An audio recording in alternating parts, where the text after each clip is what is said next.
حضرت معلوم کرنے کی کوشش کر رہے تھے کہ سپاہی کے تخت و تاج پر کس کا قبضہ ہے۔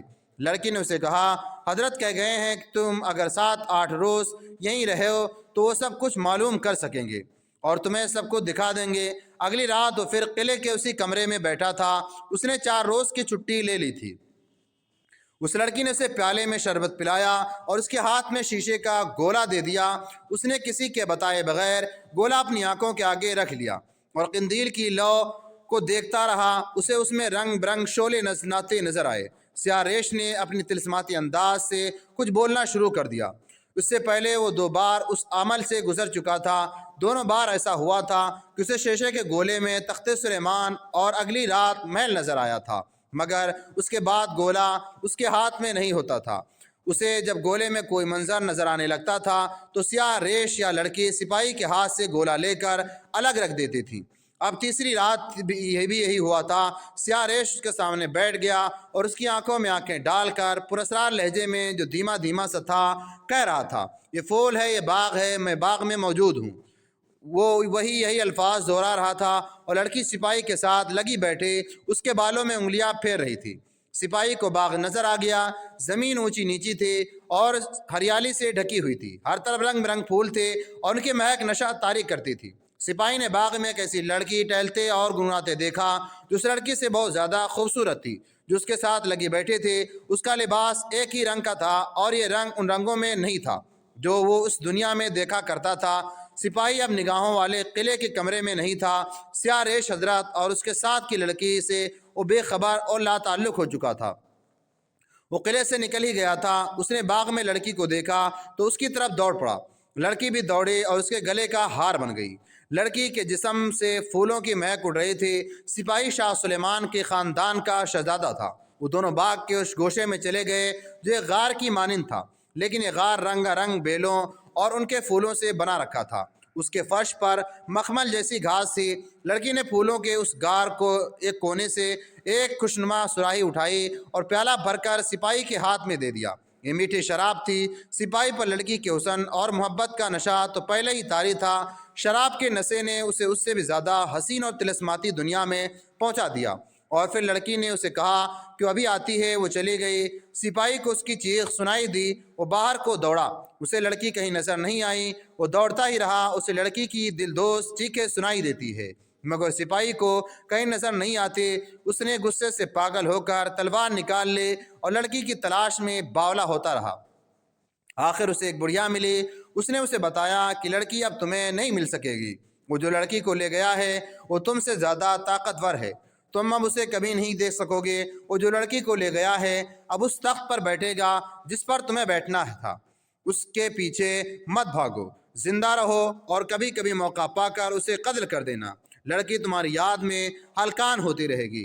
وہ کون تھا جو اس لڑکی کو لے گیا ہے؟ سپاہی جب ناگوں والے قلعے کے اس کمرے میں لوٹ کر آیا تو اس نے پوچھا، اور میں نے کیا دیکھا تھا؟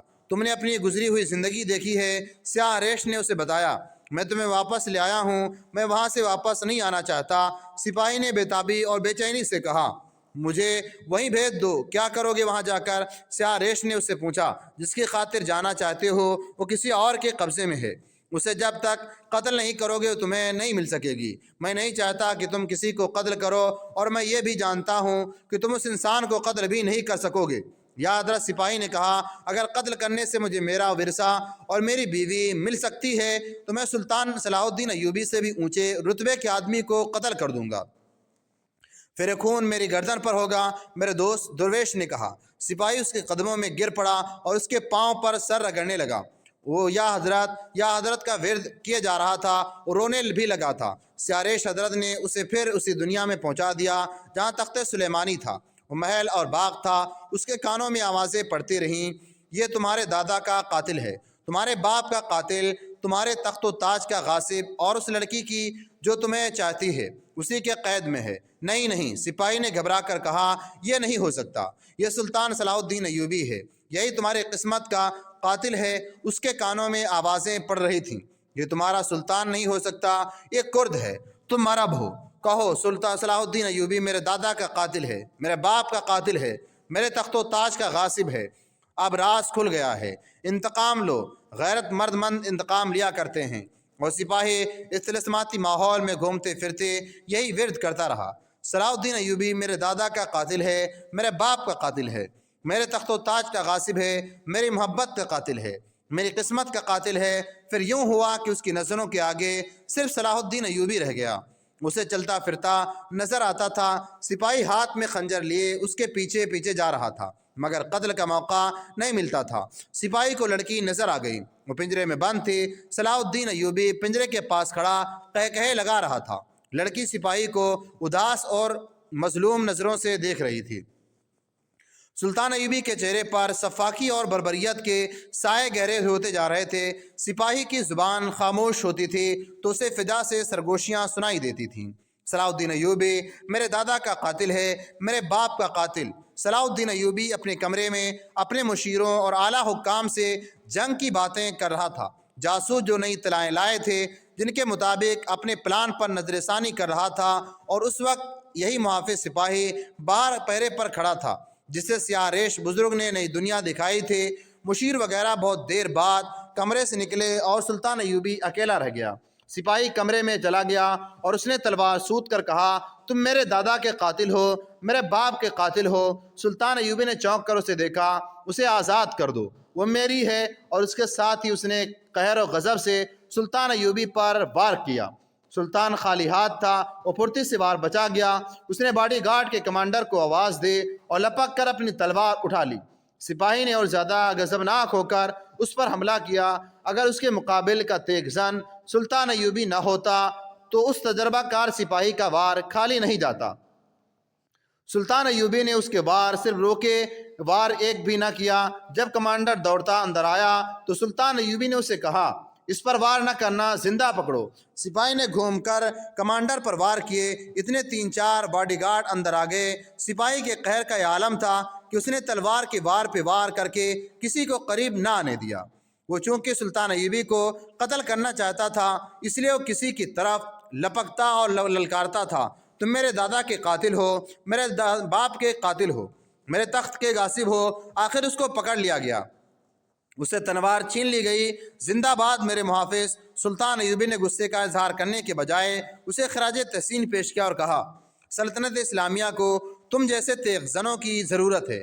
باڈی گارڈ، کمانڈر اور دوسرے سپاہی حیران تھے کہ قصہ کیا ہے۔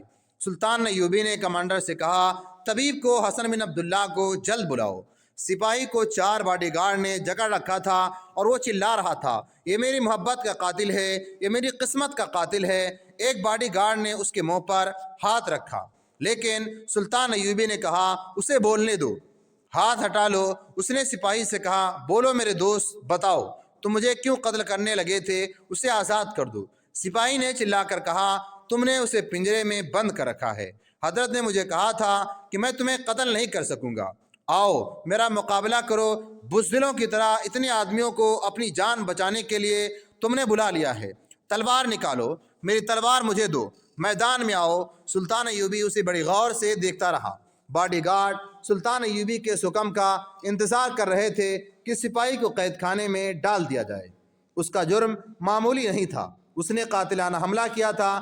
اگر سلطان ایوبی بے خبری میں بیٹھا ہوتا تو اس محافظ کو اندر آتے دیکھ نہ لیتا تو اس کا قتل ہو جانا یقینی تھا، مگر سلطان ایوبی نے اسے قید میں ڈالنے کا حکم نہ دیا۔ محافظ ہجانی کیفیت میں بول رہا تھا۔ اتنے میں طبیب آ گیا۔ اس سے ذرا بعد حسن بن عبداللہ آ گیا۔ اندر کا منظر دیکھ کر وہ گھبرا گیا۔ اسے لے جائیں۔ سلطان ایوبی نے طبیب سے کہا: یہ غالباً اچانک پاگل ہو گیا ہے، یازی 4 روز کی چھٹی کاٹ کر آیا ہے۔ باڈی گارڈ کمانڈر نے کہا: جب سے آیا ہے خاموش ہے۔ اسے گھسیٹ کر باہر لے گئے۔ طبیب بھی ساتھ ہی چلا گیا۔ سلطان ایوبی نے حسن بن عبداللہ کو بتایا کہ اس سپاہی نے اس پر قاتلانہ حملہ کیا ہے۔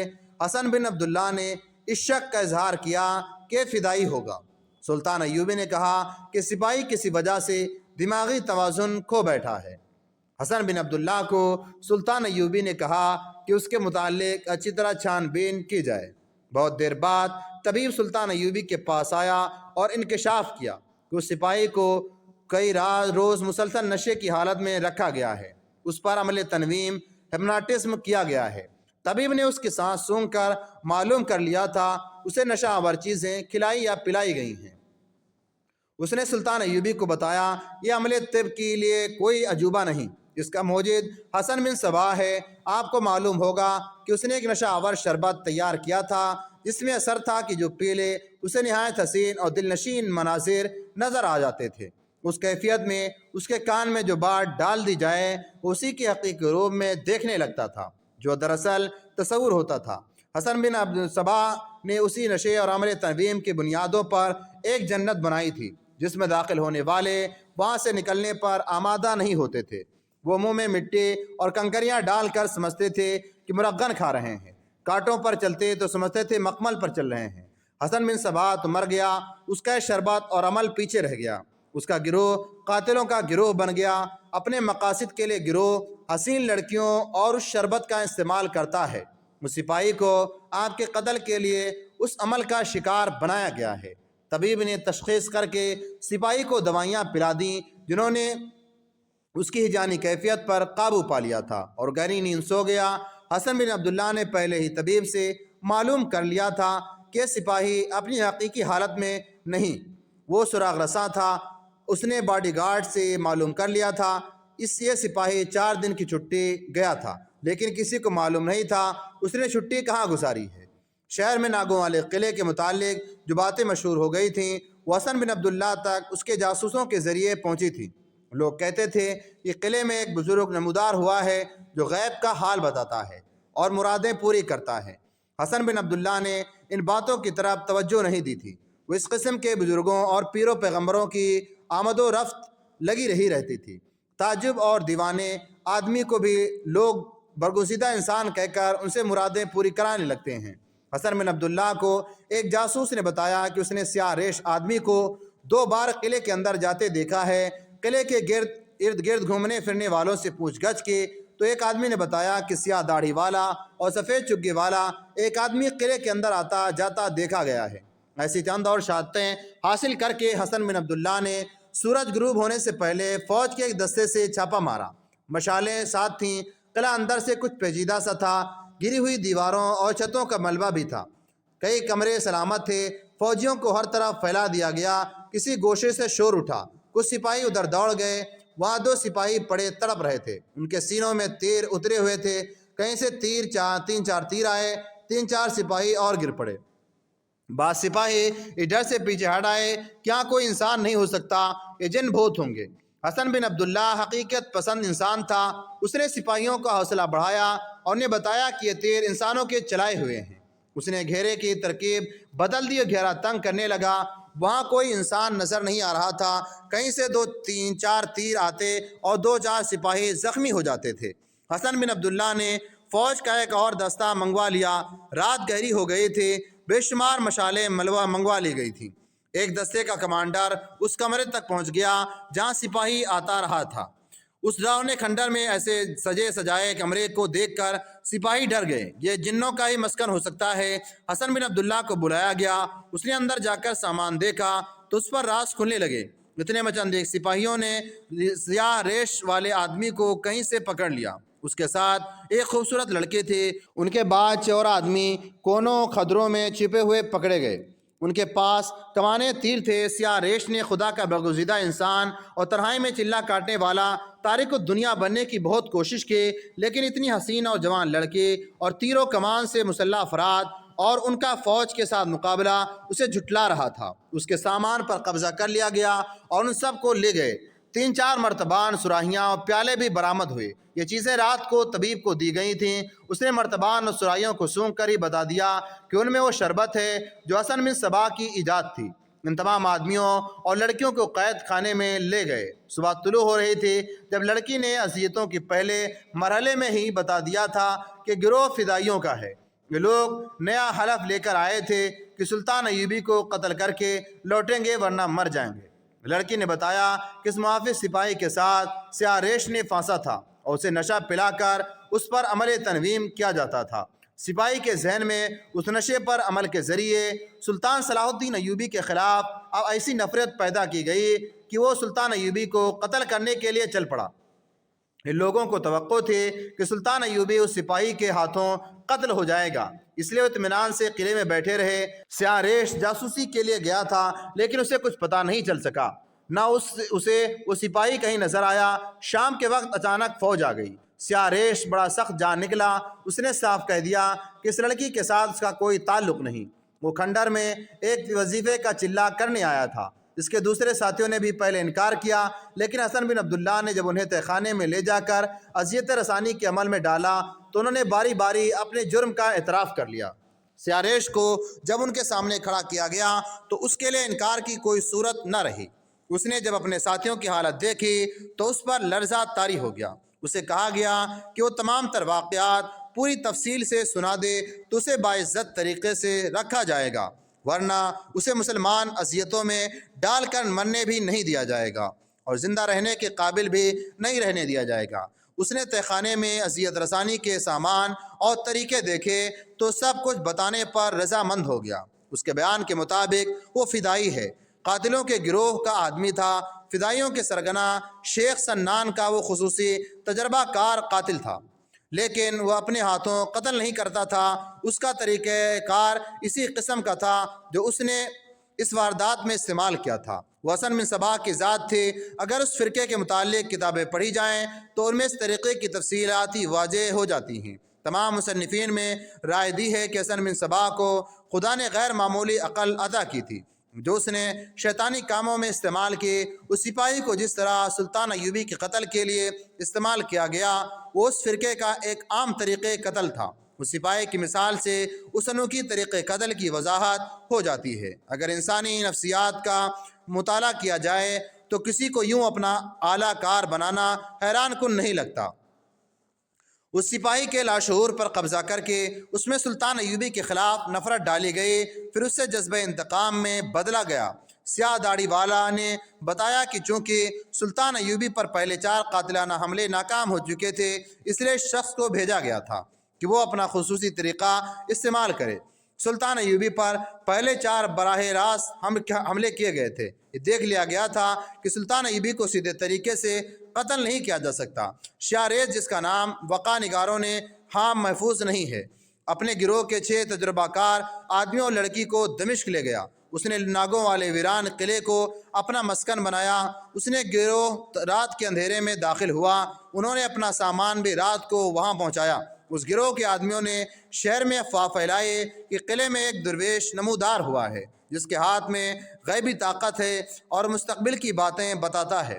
ان افواہوں کا مقصد یہ تھا کہ لوگ قلعے میں آئیں اور سیاہ درویش کو غیب سے نمودار ہونے والا درویش یا پیغمبر تسلیم کر لے۔ اپنی حیثیت منوا کر وہ کسی ایک یا ایک سے زیادہ آدمیوں کو قبضے میں لے کر سلطان ایوبی کے قتل کے لیے استعمال کرنا چاہتا تھا، مگر خلاف توقع لوگ قلعہ میں نہ آئے، جس کی وجہ یہ تھی کہ قلعے کے متعلق بڑی ڈراؤنی روایت مشہور تھیں۔ ان میں روایت سب سے زیادہ خطرناک تھی۔ دونوں ناگوں کی عمر 1000 سال ہو چکی ہے اور اب انسانوں کے روپ میں ظاہر ہوتے ہیں، اور کوئی ان کے قریب جائے تو اسے نگل لیتے ہیں۔ گروہ کا سرگنا مجا ہوا قاتل تھا۔ اس کے دماغ میں اسقیم آئے کہ سلطان ایوبی کے دستے کے کسی سپاہی کو استعمال کیا جائے۔ چنانچہ وہ کئی روز یہ دیکھتا رہا کہ محافظ دستے کے سپاہی کہاں رہتے ہیں اور ان کی ڈیوٹی کس طرح لگتی ہے۔ وہ سلطان ایوبی کے دفتر تک اور گھر تک نہ پہنچ سکا کیونکہ ان دونوں کے قریب کوئی شہری یا فوجی نہیں تھا جا سکتا تھا۔ یہ ممنوعہ علاقہ تھا۔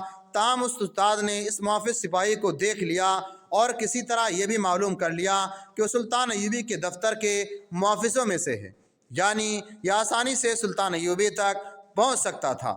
اس نے اس سپاہی پر نظر رکھی۔ اس وقت سیاہ ریش کا حلیہ کچھ اور تھا۔ ایک روز یہ سپاہی اسے باہر جاتا نظر آ گیا۔ سیاہ ریش نے اسے راستے میں روک لیا اور اس کے ساتھ ایسی باتیں کی جنہیں کوئی انسان خواہ وہ کتنا ہی مضبوط شخصیت کا ہو نظر انداز نہیں کر سکتا۔ ان باتوں کے لیے جو لب و لہجہ اختیار کیا گیا، جو اداکاری کی گئی، وہ انسانی فطرت پر طلسماتی اثر کرتی ہے۔ یہ سپاہی معمولی سے ذہن کا پسماندہ آدمی تھا۔ جال میں آ گیا اور رات کو قلعے میں پہنچ گیا۔ قلعے کے کمرے میں جو اہتمام کیا گیا تھا وہ پتھروں کو موم کرنے کے لیے کافی تھا۔ ایک تو کمرے کی سجاوٹ تھی اور بیش قیمت قالین، دوسرے لڑکی تھی جس کے حسن میں اور جسمانی ساخت میں جادو تھا۔ اس کا لباس ایسا تھا جس میں وہ نیم اریاں تھی اور اس کے کھلے ہوئے ریشمی بالوں کی تاثیر نشہ طاری کرتا تھا۔ سیاہ ریشم کے کہنے کے مطابق یہ لڑکی اس کے لباس اور انداز زاہدوں اور پرہیزگاروں میں بھی حیوانی جذبہ بیدار کر دیتا ہے۔ تیسری اور اصل چیز وہ شربت تھا جو لوگ اپنے شکار کو پلاتے تھے۔ شیشے کا گولا فریب نظر پیدا کرنے کے لیے تھا۔ اس سپاہی کے ذہن میں یہ ڈالا گیا کہ وہ شاہی خاندان کا فرد ہے اور اس کا خاندان تخت سلیمان کا وارث ہے۔ تخت سلیمان کا وجود تھا یا نہیں؟ دلچسپ کہانیوں میں اس کا بہت ذکر آتا ہے اور ایسے انداز سے آتا ہے کہ ایک حسین اور پراسرار تصور کی طرح لوگوں کے ذہنوں پر سوار ہو جاتا ہے۔ میں سپاہی جب اس کمرے میں داخل ہوا تو کمرے کی رہائش اور قیمتی سامان نے اسے متاثر کیا۔ سیاہ ریش مراقبے کی حالت میں تھا، اس کا بھی اثر تھا۔ اس نے جب اتنی حسین لڑکی دیکھی تو مرعوب ہو گیا۔ لڑکی نے اسے جو شربت پلائی اس میں نشہ تھا۔ اس نشے کا اثر یہ تھا کہ انسان حقیقی دنیا سے لا تعلق ہو کر حسین تصورات کی دنیا میں چلا جاتا ہے۔ اس کیفیت میں اس پر عمل تنویم کیا جانا یقین یعنی اسے ہپناٹزم کر لیا جاتا ہے اور اس کے ذہن میں اپنے مطلب کے تصورات ڈالے جاتے تھے۔ اس کے ہاتھ میں جو شیشے کا گولا دیا جاتا تھا اس میں قندیل کی لو کے کئی رنگ نظر آتے تھے جو کوئی عجوبہ نہیں تھا۔ شیشے کی ساخت ایسی تھی کہ اس میں گزرتی روشنی اپنے ساتوں رنگوں میں نظر آتی تھی۔ ان رنگوں کا ذہن پر اثر ہوتا تھا۔ اس کے ساتھ ایک انتہائی حسین لڑکی سپاہی کے ساتھ الگ بیٹھ کر جاتی اور باتوں میں ظاہر کرتی کہ وہ اسے دل و جان سے چاہتی ہے۔ سیاہ ریش سریلی اور پراسرار آواز میں بولنے لگتا تھا۔ اس کے الفاظ سپاہی کے کان میں پڑتے تھے اور اس کے ذہن میں مطلوبہ تصور آراستہ کرتے تھے۔ سیاہ ریش بھانپ لیتا تھا کہ سپاہی اپنے آپ میں نہیں رہا۔ اس وقت اس کے ہاتھوں سے شیشے کا گولا لے کر اس کی آنکھوں میں آنکھیں ڈال دیتا اور اسے ہپناٹزم کر لیتا تھا۔ سپاہی جسے اپنی آواز سمجھتا تھا وہ سیاہ ریش کی آواز ہوتی تھی۔ پھر اس مرحلے میں داخل ہو جاتا تھا جہاں وہ اپنے تصور کو حقیقی سمجھ کر اس کا حصہ بن جاتا تھا۔ کمزور شخصیت کے سپاہی نے یہ اثرات قبول کر لیا۔ سیاہ ریش اسے حقیقی دنیا میں واپس لے آیا۔ اس مقصد کے لیے اسے کچھ سنگھایا جاتا تھا۔ سیاہ ریش دوسرے کمرے میں چلا جاتا اور لڑکی سپاہی کے ساتھ اکیلے رہ جاتی۔ وہ سپاہی کے اعصاب اور دماغ پر غالب آ جاتی۔ اس مقصد کے لیے وہ ایسی حرکات اور ایسی باتیں کرتی جس سے اثر سے کم از کم یہ سپاہی بچ نہیں سکتا تھا۔ سپاہی کو صرف تخت سلیمانی دکھا کر رخصت کر دیا گیا اور اس کے ذہن میں ڈال دیا گیا کہ راز ابھی باقی ہے۔ سپاہی کے دل میں تصور پیدا ہو گیا۔ دوسری بار اس پر یہی عمل کیا گیا اور اسے کچھ اور دکھایا گیا۔ انہوں نے یہ دیکھ لیا کہ تھا کہ سپاہی پوری طرح ان کے جال میں آ گیا ہے اور اس کے ذہن پر قبضہ کرنے میں کامیاب ہو گئے تھے۔ وہ اب ان کی منت سماجت کرتا تھا کہ اسے سارا راز بتا دیا جائے۔ اسے کہا گیا کہ وہ کئی روز ان کے پاس رہے۔ اس نے چھٹی لے لی۔ وہی چاہتے تھے۔ ان 4 دنوں اور 4 راتوں کے عرصے میں مسلسل نشے اور ہپناٹزم کے زیر اثر رکھا گیا اور اسے ذہنی لاشعور میں صلاح الدین ایوبی کا تصور پیدا کر کے یہ بات ڈال دی گئی کہ سلطان ایوبی سپاہی کے دادا اور باپ کا قاتل ہے اور اس کے تخت پر اس نے قبضہ کر رکھا ہے۔ سپاہی کو ایک حسین لڑکی کا تصور دکھایا گیا۔ پھر دکھایا گیا کہ سلطان ایوبی نے لڑکی کو پنجرے میں بند کر دیا ہے۔ 4 روز بعد اسے اسی حالت میں قلعے سے نکال دیا گیا۔ وہ اپنی ڈیوٹی پر حاضر ہو گیا۔ اسے جو ہی موقع ملا اس نے سلطان ایوبی پر حملہ کر دیا۔ سپاہی بے ہوش پڑا تھا۔ طبیب نے اسے ذہن سے نشہ آور شربت کا اثر زائل کرنے کے لیے دوائی دی تھی۔ وہ حقیقت و تصورات کے درمیان بھٹک رہا تھا۔ معلوم نہیں اس کے اعصاب پر کیسے کیسے اثرات تھے کہ اثرات اترتے ہی اعصاب جواب دے گئے۔ طبیب نے اسے ہوش میں لانے لگے کہ کچھ طریقے اختیار کیے اور 2 روز بعد سپاہی نے آنکھ کھول دی۔ وہ اس طرح اٹھا جیسے گہری نیند سو گیا ہو اور خواب دیکھ رہا تھا۔ اپنے ارد گرد کھڑے آدمیوں کو حیرت سے دیکھنے لگا۔ طبیب نے اسے پوچھا وہ کہاں تھا؟ اس نے کہا کہ وہ سویا ہوا تھا۔ بہت دیر بعد وہ اپنے آپ میں آیا تو زیادہ کچھ نہ بتا سکا۔ اس نے بتایا کہ سیاہ داڑھی اور چغے والا ایک آدمی اسے قلعے میں لے گیا تھا۔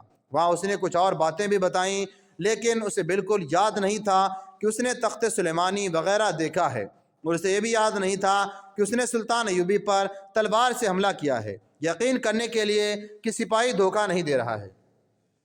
اسے سلطان ایوبی کے سامنے لے جایا گیا۔ اس نے فوجیوں کی طرح سلطان کو سلام کیا۔ سلطان ایوبی نے اس کے ساتھ شفقت و پیار سے بات کی مگر وہ حیران تھا کہ ان لوگوں کو کیا ہو گیا ہے اور کیا کر رہے ہیں۔ آخر اس سے بتایا گیا کہ اس نے کیا کیا ہے، تو چلا اٹھا یہ جھوٹ ہے، اپنے سلطان پر حملہ نہیں کر سکتا۔